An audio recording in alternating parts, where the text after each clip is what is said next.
Welcome to sweet stories. ఈ వీడియోలో నేను వేసే ముగ్గుని చూస్తూ అప్కమింగ్ రివ్యూలోకి వెళ్ళిపోదాం. రుద్ర స్కెచ్ ఆర్టిస్ట్ రామనాథం పిఏని కిడ్నాప్ చేసింది అండ్ తన్ని మ్యానిపులేట్ చేస్తుంది వీరునే అనే అతి పెద్ద నిజాన్ని తెలుసుకొని ఖచ్చితంగా వీరు నిలదీయాలి అని చెప్పి ఎవరు లేని టైం చూసి వీరుని నిలదీస్తాడు. కానీ వీరు మాత్రం రుద్రకి ఎంత మాత్రం భయపడకుండా చాలా కాన్ఫిడెంట్గా అవును నేనే చేశాను, అయితే ఏంటి బావా, ఈ విషయాన్ని నువ్వు ప్రూవ్ చేయగలవా? ఏమీ చేయలేవు. కాబట్టి నేను చెప్పే జాగ్రత్తగా విను. ఈ ఇష్యూ అనేది రావణ కష్టంలా ఇలా మండుతూనే ఉంటుంది, కానీ ఎప్పటికీ ఒక ప్లేస్కి రాలేదు, గుర్తుపెట్టుకో అని చెప్పి ఇంక రుద్రకి రివర్స్ అవుతాడు. ఈ గేమ్ని నువ్వు గెలవలేవు బావా అనేసరికి రుద్రకి చాలా ఈగో హర్ట్ అయ్యి, ఎలా అయినా నేను గెలుస్తాను, గెలిచి తీరుతాను, నేనంటే ఏంటో నీకు ఖచ్చితంగా చూపిస్తాను వీరు, నీ నోటితోనే నీ పాపాల చిట్టాని బయట పెట్టకపోతే నా పేరు రుద్ర ప్రతాపే కాదు అని చెప్పి ఇంకా చాలా అంటే చాలా గట్టిగా ఫిక్స్ అయ్యి ఇంకా అలా ఛాలెంజ్ చేస్తారు రుద్ర. ఇది ఇలా ఉండగా మార్నింగ్ అవుతుంది. గంగ బాక్సింగ్ ప్రాక్టీస్కి వెళ్ళే ముందు ఇంట్లో పనంతా చేయాలి అని ఎప్పుడో శకుంతల కండిషన్ పెడుతుంది. కానీ ఎప్పుడైతే గంగ బాక్సింగ్ ఛాంపియన్ అవుతుందో, అంటే లెవెల్ 1కి సెలెక్ట్ అయిందో, అప్పటి నుండి తన వర్క్స్ అనేవి కొంచెం తగ్గుతాయి. కానీ ఇంకా శకుంతల అలా గంగ వైపు చూస్తూ ఉంటే అప్పుడే కరెక్ట్గా వీరు అండ్ ఇషిక ఇద్దరు వస్తారు. ఏంటత్తయ్య గారు మీరు ఇంత కూల్గా ఉన్నారు, గంగ చూడండి ఎలా వెళ్ళిపోతుందో అని చెప్పి ఇంకా కావాలనే గంగపై ఇంకా ఇంకా ఎక్కువ కోపం వచ్చేలా వీళ్ళైతే మాట్లాడుతూ ఉంటారు. వెంటనే ఇంక శకుంతల గంగా అని పిలుస్తుంది. వెంటనే గంగ వస్తుంది. ఏంటమ్మగారు అని అంటుంది. ఏంటి, ఎక్కడికి వెళ్తున్నావు అని అడుగుతారు. అంటే ఇంకొక వారం రోజుల్లో కాంపిటీషన్ ఉంది కదమ్మగారు, అందుకే ఇవాళ విశ్వనాథం సార్ నన్ను 2 గంటలు ముందే రమ్మన్నారు అమ్మగారు అని అంటారు. మరి ఇంట్లో పనులన్నీ ఎవరు చేస్తారు, మీ అమ్మ నాన్న వచ్చి చేస్తారా అని అంటుంది. పాపం గంగకు చాలా బాధేస్తుంది. అమ్మగారు కాస్త మర్యాదగా మాట్లాడండి. ఏయ్ ఏంటి మర్యాద ఏంటి, నేను కరెక్ట్గానే మాట్లాడుతున్నాను. ఆ విశ్వనాథం ఇంట్లో మీ అమ్మ నాన్న ఇద్దరు పనోళ్ళే కదా, నేను మాట్లాడిన దాంట్లో తప్పేమైనా ఉందా ఏంటి అని అంటుంది శకుంతల. ఇంక వెంటనే చూస్తూ ఉంటుందన్నమాట గంగా. చూడు, రేపు శ్రావణ శుక్రవారం, ఇంట్లో వరలక్ష్మి వ్రతం చేస్తున్నారు కాబట్టి ఇంట్లో సామాన్లన్నీ తీసి క్లీన్ చేసి ఎక్కడవక్కడ పెట్టి ఏ మూల కూడా ఒక్క చిన్న డస్ట్ కూడా నాకు కనబడకూడదు. ఇవాళ మన ఇంటి పని మనిషి కూడా లీవ్ పెట్టింది. ఈ ఇంటి కోసం అది కూడా చేయలేవా నువ్వు అని అంటారు. లేదమ్మగారు చేస్తాను అని చెప్పి ఇంకా అలా పాపం గంగా అయితే అన్ని పనులు చేయాలని చెప్పి ఫిక్స్ అయిపోతుంది. ఫిక్స్ అయ్యి ఇంకా అలా ఒక్కొక్క రూమ్ క్లీన్ చేసుకుంటూ వస్తుంటే ఇంకా అదంతా చూస్తూ తన ఈగో సాటిస్ఫై అవుతూ ఉంటుంది శకుంతలకి. అప్పుడే ఇషిక వచ్చి శకుంతలతో మాట్లాడుతుంది. అత్తయ్య గారు మీరు చెప్పినవన్నీ గంగ చేస్తుంది, కానీ ఒకటి గుర్తుపెట్టుకోండి, ఒకవేళ గంగ బాక్సింగ్ ఛాంపియన్ అయితే మీ వాల్యూ తగ్గిపోతుంది అత్తయ్య గారు. తర్వాత మిమ్మల్ని నేను ఇంటికి పేరు తీసుకొచ్చాను, ప్రఖ్యాతులు తీసుకొచ్చాను, నేను చెప్పిందే మీరు వినాలి అని మిమ్మల్నే డిమాండ్ చేస్తుంది. మొన్న చూడండి ఏం జరిగిందో, బయట వాళ్ళ ముందు ప్రమీల అక్క విషయంలో తను ఎలా మాట్లాడింది, మిమ్మల్ని ఎదిరించి మాట్లాడింది. కోచింగ్ తీసుకుంటున్నప్పుడే ఇలా మాట్లాడితే తర్వాత ఎలా మాట్లాడుతుందో మీకు అర్థం అవ్వాలి కదా అని అంటారు. నువ్వు చెప్పింది కరెక్టే, కానీ మీ మావయ్య సపోర్ట్ ఉంది కదా, ఆ గంగని బాక్సింగ్కి వెళ్లకుండా ఎలా ఆపుతాం అని అంటుంది శకుంతల. అత్తయ్య, బాక్సింగ్కి వెళ్లకుండా ఆపలేం, కానీ గంగ చెయ్యి విరిగితే, గంగ కాలు విరిగితే అప్పుడు తను బాక్సింగ్కి వెళ్ళలేదు కదా అత్తయ్య అని అంటుంది. ఆలోచనలో పడుతుంది శకుంతల. కరెక్టే, నువ్వు చెప్పింది కరెక్టే, కానీ అనేసరికి మీరేం ఆలోచించకండి, మీకు తెలుసని చెప్తున్నాను. ఆ గంగ ఎంత ఇంట్లో ఉంటే మీకంత రెస్పెక్ట్, మీకంత వాల్యూ, లేకపోతే మీకు వాల్యూ ఉండదు అత్తయ్య, ఏదైనా మీకోసమే చేస్తాను అని చెప్పి ఇంకా అలా వెంటనే బయలుదేరుతుందనమాట ఇషిక. వెళ్ళి గంగ కరెక్ట్గా కొన్ని ఐటమ్స్ని తీసుకువస్తూ ఉంది అని చెప్పి తెలుసుకొని వెంటనే అలా అక్కడ ఆయిల్ అయితే పోస్తుంది. ఆయిల్ పోసి ఎలా అయినా గంగకి ప్రమాదం కల్పించాలి, గంగ కాల్జారి పడిపోయేలా చేయాలి అనుకుని శకుంతల అండ్ ఇషిక ఇద్దరు కలిసే ప్లాన్ చేస్తారు. ఇంకా కరెక్ట్‌గా గంగ అలా కరెక్ట్‌గా నడుచుకుంటూ వస్తూ ఉంటే, అప్పుడే కరెక్ట్‌గా అటువైపుగా ప్రీతి వస్తూ ఉంటుంది. ఇంక ప్రీతిని చూసి ఒక్కసారిగా శకుంతల షాక్ అయిపోతుంది. అయ్యో! ఇదేంటి అటువైపుగా ప్రీతి నడుచుకుంటూ వస్తుంది. ప్రీతి రాకూడదు కదా! అని చెప్పి ఇంకా అలా ప్రీతి ఎక్కడ పడిపోతుందో అని శకుంతల అయితే పరిగెత్తుకుంటూ వెళ్ళబోతుంటే, పాపం వెంటనే అక్కడికి గంగ వస్తుంది. ఒక్క నిమిషం ప్రీతి అని చెప్పి ప్రీతిని ఆపేసి ఇంకలా పక్కకైతే లాగేసి తీసుకొని వచ్చేస్తుంది. ఆ టైంలో పాపం గంగ కాలైతే బెణుకుతుందనమాట. ఇంక ఒక్కసారిగా రుద్ర వాళ్ళందరూ వస్తారు. వచ్చి చూస్తూ ఉంటారు. ఏం జరిగింది? ఏం జరిగింది? అని చెప్పి అడగగానే తను పడిపోబోయింది. అందుకే ఇలా అని చెప్పి పాపం వెంటనే చెప్పేసరికి అలా ఆలోచనలో పడతాడనమాట రుద్ర. ఏంటిది? అయినా ఇక్కడ ఇక్కడ ఆయిల్ ఉందేంటి? అని చెప్పి అడుగుతారు. ఏమో నాకు అదే అర్థం కావట్లేదు. అయినా ఇది తిరిగే ప్లేస్ కదా! ఇక్కడ ఆయిల్ ఎవరు పోస్తారు కావాలని చెప్పి ఇంకా అలా ఆలోచనలో అయితే పడతారనమాట వెంటనే. అదే నాకు అర్థం కావట్లేదని చెప్పి అలా చూస్తూ ఉంటే ఇంక శకుంతల వైపు చూస్తూ ఉంటారనమాట విజయేంద్ర ప్రతాప్. అప్పుడే కరెక్ట్‌గా గంగ దగ్గరికి అందరూ వచ్చి చూస్తూ ఉంటారు. డాక్టర్ వస్తారు. సార్ ఏమీ కాలేదు. చిన్న ఫ్రాక్చర్. ఒక 2 డేస్ రెస్ట్ తీసుకుంటే సరిపోతుంది అనేసరికి లేదు. నేను రెస్ట్ తీసుకోలేను. నేను ఖచ్చితంగా బాక్సింగ్ ప్రాక్టీస్ చేయాలి అని అంటుంది గంగ.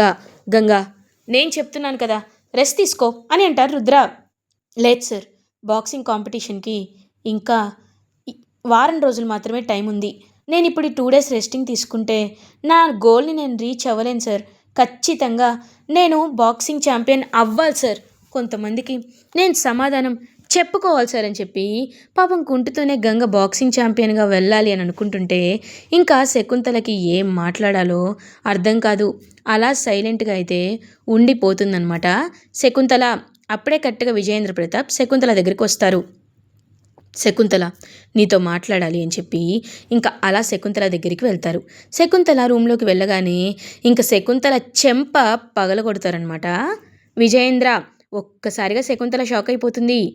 ఏంటండి నాపై నాపై చేయి చేసుకుంటారా మీరు అని అనేసరికి, చూడు నువ్వు చేసిన ఈ నీచపు పనికి చేయి చేసుకోవడం కాదు, ఈ విషయాన్ని అందరి ముందు బయట పెట్టాలి. కానీ బయట పెట్టలేదు. దేనికో తెలుసా? నీ పరువు పోకూడదు కాబట్టి.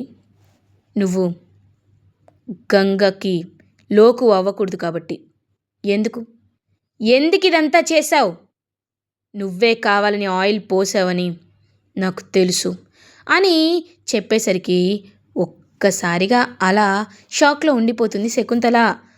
లేదు నేనేం చేయలే, ఇంకా కవర్ చేసుకోవద్దు, నాకంతా తెలుసు, చూశాను. నువ్వు చేయలేదు అంటున్నావు, ఒప్పుకోవటం లేదు. కానీ నీకొక విషయం చెప్పనా? ప్రీతి గంగ అడ్డు వెళ్ళకపోతే ప్రీతికి ఏమయ్యేదో తెలుసా? ప్రీతి ఎంత బాధపడేదో తెలుసా? ప్రీతికి అసలు ఏం జరిగేదో నీకు తెలుసా అని అడుగుతారు. ఏమండి నేను ఇదంతా కావాలని చేయలేదా? నీ గంగపై ఎందుకంత కక్ష? గంగని ఎందుకు ఇంతలా ద్వేషిస్తున్నావు? గంగ బాక్సింగ్ ఛాంపియన్ అయినప్పుడు నువ్వు గంగని ఎంతో మెచ్చుకున్నావు, గంగపై అభిమానం చూపించావు. అలాంటప్పుడు ఇప్పుడెందుకు గంగపై అభిమానం చూపించకుండా ఇలా ఉండిపోతున్నావు? ఎందుకు ఇంత కక్ష కట్టావు అని అడుగుతారు. దానికి సమాధానం నేను చెప్పలేను అని అంటుంది శకుంతల. వెంటనే విజయేంద్ర ప్రతాప్ భాను ఫోటోనైతే తీసుకొస్తారు. ఇంకా భాను ఫోటోని తీసుకురాగానే ఒక్కసారిగా శకుంతల షాక్ అయిపోతుంది. చూడు నేను ఒకటే అడుగుతున్నాను శకుంతల, నీకు ఈ ప్రపంచంలో అందరికంటే భాను అంటే ఎంతో ఇష్టమని నాకు తెలుసు. అలాంటిది భానుపై ఒట్టేసి నువ్వెప్పుడు అబద్ధం చెప్పవని కూడా నాకు తెలుసు. ఇప్పుడు చెప్పు, ఎందుకు ఇదంతా చేసావు? గంగపై ఎందుకు కొత్తగా కక్ష కట్టావు అనేసరికి, ఎందుకంటే గంగ మీ మేనకోడలు కాబట్టి అని అంటుంది శకుంతల. ఒక్కసారిగా షాక్లో ఉండిపోతారనమాట. అలా విజయేంద్ర ప్రతాప్ అయితే ఏం మాట్లాడుతున్నావు అని అంటారు. అవును, గంగ మీ మేనకోడలు, ఆ సుధా కన్న కూతురు. స్కెచ్ ఆర్టిస్ట్ రామనాథం చనిపోయే ముందు నాకంతా నిజం చెప్పేశాడు. ఈ విషయాన్ని నేను మీతో చెప్పాలనుకున్నా చెప్పలేదు. ఎందుకంటే మీరందరూ ఆ సుధకి పుట్టిన కూతుర్ని నెత్తిన పెట్టుకోవడం నాకు నచ్చటం లేదు అని చాలా అంటే చాలా స్ట్రాంగ్గా చెప్తుందనమాట శకుంతల. ఇంక శకుంతల మాటలకి ఏమనాలో అర్థం కాదు తనకైతే. అయినా ఇంత ఇంత సాడిస్టిక్గా నువ్వు ఎప్పుడు తయారయ్యావో నాకైతే తెలియదు శకుంతల. కానీ ఇప్పుడు చెప్తున్నాను, గంగ ఈ ఇంటి కోడలు మాత్రమే కాదు, నా మేనకోడలు. అలాంటిది గంగని ఇప్పటి నుండి ఎలా చూసుకుంటానో నీ ఊహకే అందదు. గంగ ఏం చెప్తే ఈ ఇంట్లో అదే చెల్లుతుంది. ఖచ్చితంగా గంగని నేను నేను మేనకోడలిగా అనుసరిస్తాను. మేనకోడల్లా నిజంగా తలపై పెట్టుకొని నేను చూసుకుంటాను అని చెప్పి చాలా అంటే చాలా గట్టిగా చెప్తారనమాట విజయేంద్ర ప్రతాప్. ఇంకా విజయేంద్ర ప్రతాప్ మాటలకి ఏం మాట్లాడాలో అర్థం కాదు శకుంతలకి. ఇది ఇలా ఉండగా గంగ అయితే బాక్సింగ్ ప్రాక్టీస్కి వెళ్తుంది.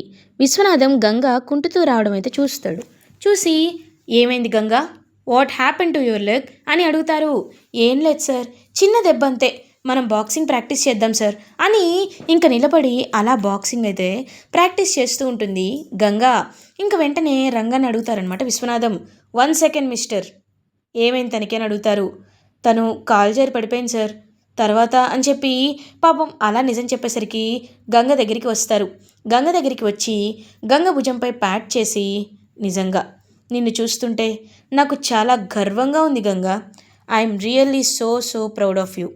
నిజం చెప్పాలంటే నాకు నా కూతుర్ని చూసినప్పుడు కూడా ఎప్పుడూ ఇలాంటి ఒక మంచి ఫీలింగ్ కానీ ఇంత గూస్ బంప్స్ కానీ రాలేదు.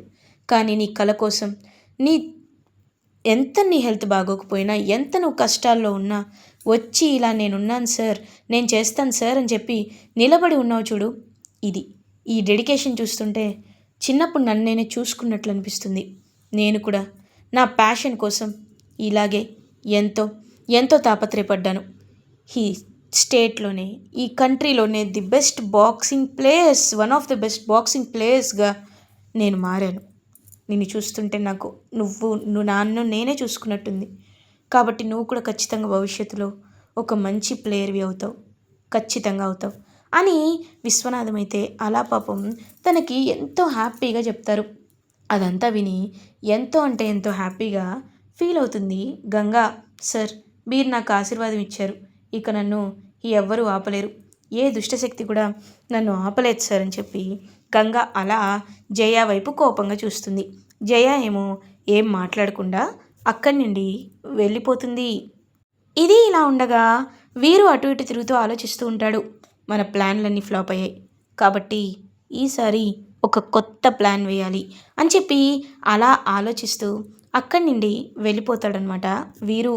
కరెక్ట్గా అప్పుడే ఇంకా రుద్ర ఏమో ఈ విశ్వనాథం పిఏ గురించి స్కెచ్ ఆర్టిస్ట్ రామనాథం పిఏ గురించి తన ఎంక్వైరీ అయితే చేస్తూ ఉంటారు. అసలు ఆయన ఎక్కడుంటాడు, ఆయన వైఫ్ని హాస్పిటల్లో జాయిన్ చేశారు, ఆయన ఎందుకు వీరు దగ్గర నిజాన్ని దాచిపెట్టి వీరు చెప్పిన నిజాన్ని, వీరునే ఇదంతా చేశాడు అనే సాక్ష్యాన్ని ఎందుకు దాచిపెడుతున్నాడు అని తెలుసుకోవడానికి రఫ్ అండ్ టఫ్గా ఎంక్వైరీ చేస్తూ ఉంటారు రుద్ర. ఇంకప్పుడే కరెక్ట్గా విశ్వనాథం అలా నడుచుకుంటూ వస్తూ ఉంటే జయ ఏమో హ్యాపీగా ఫోన్ చూసుకుంటూ ఉంటుంది. ఇంకా అది చూసి విశ్వనాథంకి చాలా కోపం వస్తుంది. జయ, ఏం చేస్తున్నావు అని అడుగుతారు. ఏం లేదు నాన్నగారు, ఇప్పటి వరకు ప్రాక్టీస్ చేశాను కానీ అనేసరికి నువ్వా ప్రాక్టీస్ చేసావా, ఏం ప్రాక్టీస్ చేసావు అని అడుగుతారు. అంటే నాన్నగారు చూడు, నీకు బాక్సింగ్ ఇంట్రెస్ట్ లేకపోతే నాకు ఇష్టం లేదు నాన్న అని ముందే చెప్పేయాలి.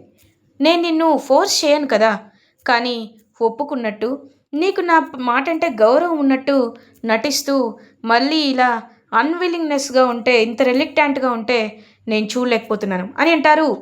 నాన్నగారు అది కాదు, షటప్, ఇంక నువ్వేమీ మాట్లాడద్దు, నీ ఎక్స్ప్లెనేషన్ని వినాలనే ఇంట్రెస్ట్ కూడా నాకు లేదు. ఎందుకంటే నేను అనుకుంటుంది ఒకటే, గంగకి ఈరోజు కాలు ఫ్రాక్చర్ అయినా తను వచ్చి మరి కసిగా ఆడి నాకు చూపించింది. కానీ నువ్వు ఫిట్గానే ఉన్నా ఇదిగో ఇలా టైంపాస్ చేస్తూ నేను చెప్తే వెళ్తూ లేకపోతే మానేస్తూ ఉన్నావు. నిన్ను చూస్తుంటే నీ ఫ్యూచర్ ఏమవుతుందో నాకు అర్థం కావటం లేదు అని చెప్పి ఇంకా అలా తన్ని చాలా గట్టిగా చెప్పేసి అక్కడి నుండి వెళ్ళిపోతారు. ఎంతైనా ఈ ఓల్డ్ బాక్సర్ కన్ను కూతురు కదా గంగ, అందుకే ఇంత కన్సర్న్ చూపిస్తున్నాడు అని చెప్పి అనుకుంటూ ఇంకా అలా జయ కూడా అక్కడి నుండి వెళ్ళిపోతుంది. ఇలా ఎపిసోడ్ ఎండ్ అవుతుంది. ఫర్దర్ ఎపిసోడ్ రివ్యూస్ ముందుగా మీకు కావాలి అనుకుంటే మా ఛానల్‌ని సబ్స్క్రైబ్ చేసుకోండి. Thanks for watching.